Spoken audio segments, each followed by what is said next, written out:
We couldn't see the smiles behind the masks, but we could certainly sense the joy and relief felt by the doctors and nurses who got their first dose of the COVID-19 vaccine today.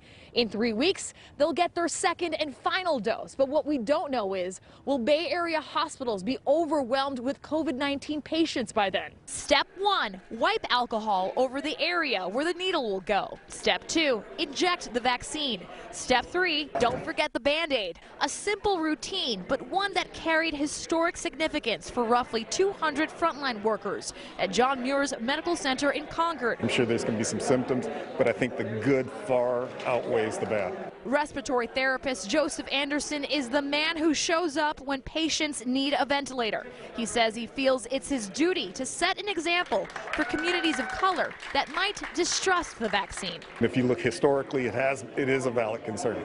But I think right now I'm part of the reason I would step up and do it, to show that, we need to get this. For nurse Harpal Singh, getting the vaccine means getting a taste of his old life. Traveling, yes. Getting on a plane was the biggest fear, but now at least I could, in a month or so, I could just do that. For the man who runs the emergency room, the vaccine means fewer sick calls at a time when it's all hands on deck. We fear getting ill and being out from work and not being able to take care of our patients.